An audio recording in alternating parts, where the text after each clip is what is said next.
নমস্কার বন্ধুরা, আজ আমি বানাবো বিনস কিংবা বিন কড়াই দিয়ে পোস্ত।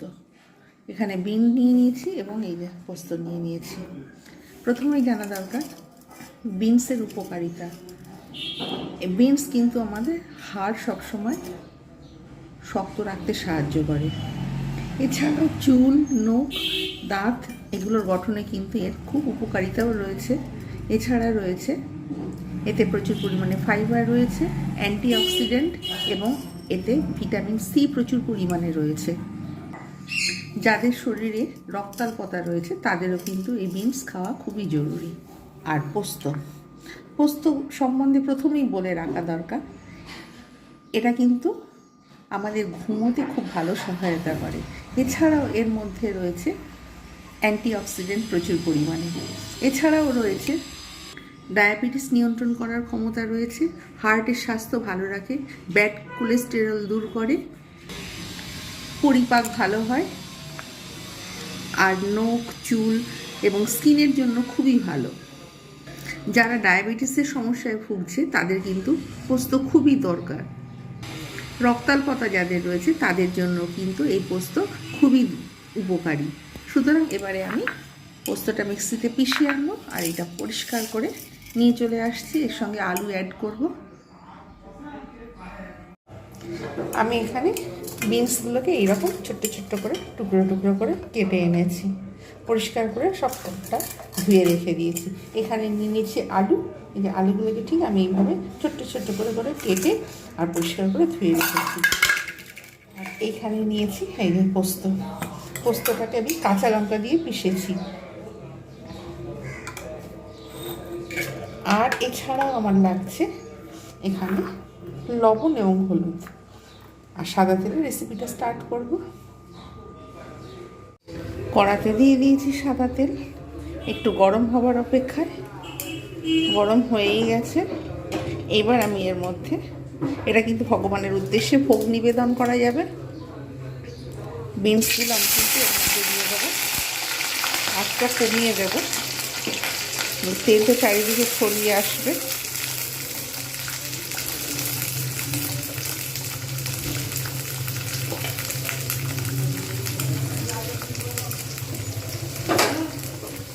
আমি এইভাবে কিন্তু একটু করে এরকম করে নাড়িয়ে নেবো। এবার একটু আঁচটা জোরে তুলে দেবো। বিনস যখন দেওয়া হচ্ছিল তখন কিন্তু একটু আঁচটা কমিয়ে দেওয়া দরকার, না হলে তেল চারিদিকে ছিটকাতে শুরু করে। আমি এইরকমভাবে কিন্তু বেশ কিছুক্ষণ ভাজবো। আঁচটা মিডিয়াম হিটে রেখে একটু আমি ঢাকনা দিয়ে দেবো। বিনসগুলো কিন্তু একটু ভালো করে ভেজে নিলাম যাতে এর একটা কাঁচা স্মেলটা চলে যায়। আর কাঁচা স্মেলটা কিন্তু বিনসের একদমই ভালো লাগে না। হালকা করে জাস্ট একটু ভেজে নিলাম। এইবার আমি এর মধ্যে দিয়ে দেবো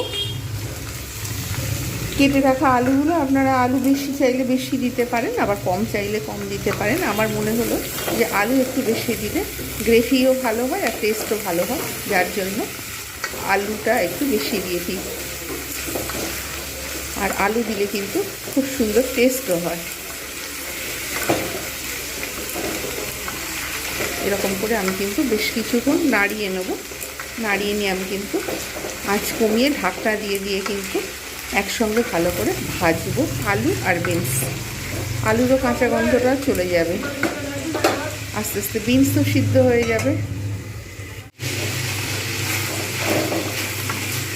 এইভাবে আমি কিন্তু বেশ ভালোভাবে ভাজবো বিনস কড়াইয়ের সাথে আলুগুলো।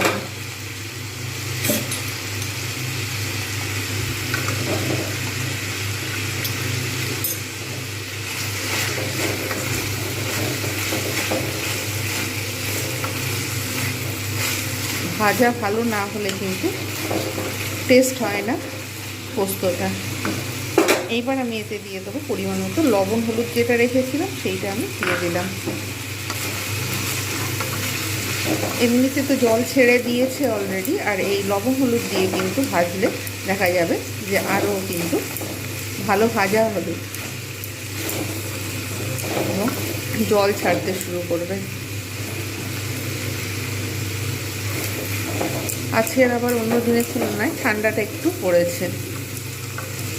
আঁচ এইরকম কমিয়ে দিয়ে মিডিয়ামে রেখে একটু কমিয়ে বাড়িয়ে নিয়ে আমি কিন্তু এইভাবে ভাজবো ভালো করে। একটু ঢাকনা দিয়েও আমাকে ব্যবহার করতে হবে।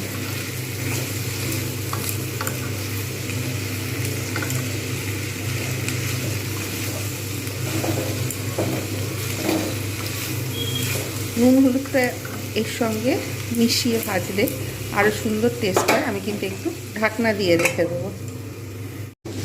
খুব ভালো করে কিন্তু আমি বিনস কড়াই বা বিনস আর আলু কিন্তু খুব ভালো করে ভেজে নিয়েছি। খুব সুন্দর একটা স্মেল আসছে। এইবার আমি এর মধ্যে যে পোস্তটা রেখেছিলাম, কাঁচা লঙ্কা আর পোস্ত আমি বেটে রেখেছিলাম, সেইটা দিয়ে দেবো।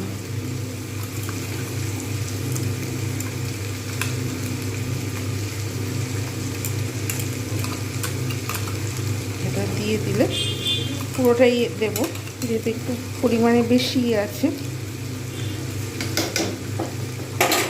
আপনারা যদি গুঁড়ো লঙ্কা ব্যবহার করতে চান অবশ্যই গুঁড়ো লঙ্কা ব্যবহার করবেন, কোনো অসুবিধা নেই। আর যদি মনে করেন যে কাঁচা লঙ্কা ব্যবহার করবেন তাহলে এইরকম মিক্সিতে পিষিয়ে নিতে পারেন। আবার শুকনো লঙ্কা ব্যবহার করলে শুকনো লঙ্কা পিষে নিতে পারেন। আমি ক্যামেরার এপারে এবং ওপারে, ক্যামেরার এপারেও অনেক প্রচুর পরিশ্রম করতে হয়, সেটা তো আর দেখানো হয় না। ক্যামেরার সামনে আপনারা যতটুকু দেখছেন। একটু জল দিয়ে দেবো, না হলে না তলাটা ধরে যাচ্ছে।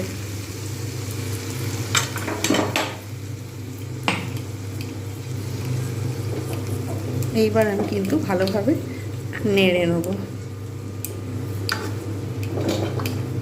এক হাতে সাঁড়াশি ধরে আর আরেক হাতে নাড়লে কিন্তু সুবিধা হয়, কিন্তু আমি যেহেতু এক হাতে মোবাইল ধরে রয়েছি আর আরেক হাতে নাড়ছি, নাহলে আবার ফের আমাকে এডিটিং করতে হবে, আমাকেই এডিটিং করতে হবে অনেকটা। আমি এরকম করে দেখেছিলাম স্ট্যান্ড নিয়ে, আমাকে কিন্তু তখন এদিকে সুবিধা দেখতে গেলে তখন আবার ওদিকে অনেক বেশি খাটতে হচ্ছে।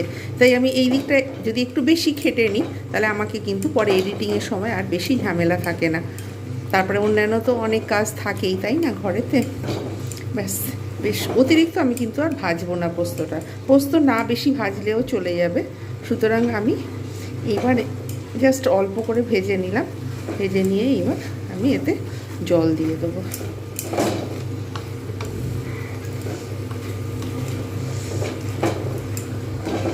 আমি কখনোই পোস্ত অতিরিক্ত ভাজি না।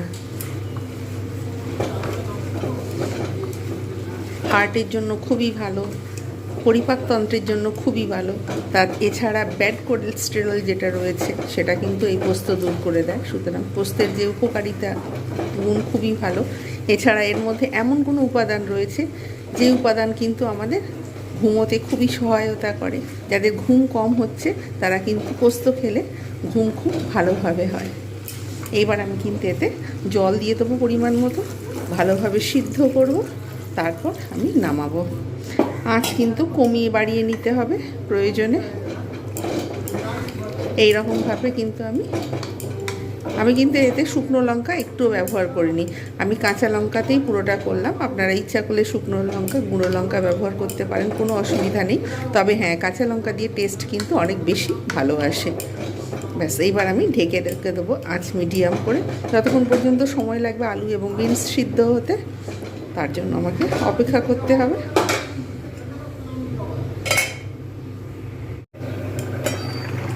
একবার চেক করে নেব।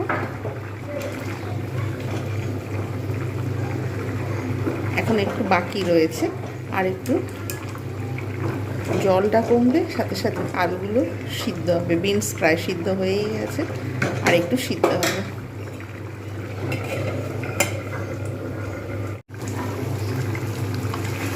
চেক করে নেব এবার।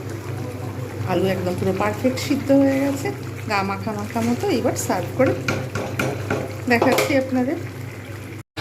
তৈরি হয়ে গেল বিন কড়াই বা বিনস দিয়ে পোস্ত। রেসিপিটা কেমন হয়েছে জানাতে ভুলবেন না। আমি যেভাবে করেছি আপনাদের কাছে একটা অনুরোধ রইল, কেউ স্কিপ করে ভিডিওটা দেখবেন না। কেমন হয়েছে অবশ্যই জানাবেন। যারা যারা ফেসবুক থেকে দেখছেন, ইনস্টাগ্রাম থেকে দেখছেন, টুইটার থেকে দেখছেন, তাদের অসংখ্য ধন্যবাদ। যারা যারা সাবস্ক্রাইব করছেন, লাইক করছেন, কমেন্ট করছেন, তাদের অসংখ্য ধন্যবাদ। প্রত্যেকে ভালো থাকবেন, সুস্থ থাকবেন। আর প্রত্যেকের কাছে আরও একবার অনুরোধ রইল, ভিডিওটা সম্পূর্ণ দেখবেন। এতক্ষণ আমার সঙ্গে থাকার জন্য, ভিডিওটা দেখার জন্য অসংখ্য ধন্যবাদ। Bye bye and take care. কনস্ট্রাকশানের কাজ হচ্ছে বাইরেতে, যে কতদিন চলবে তার কোনো ঠিক ঠিকানা নেই। এইরকম প্রতিদিন ডিস্টার্ব হতেই থাকবে। আমি যে আলাদা করে ভয়েস দেবো সেটাও হবে না। মাঝরাতেতে সে তখনও অসুবিধে, ঘুম পেয়ে যাবে।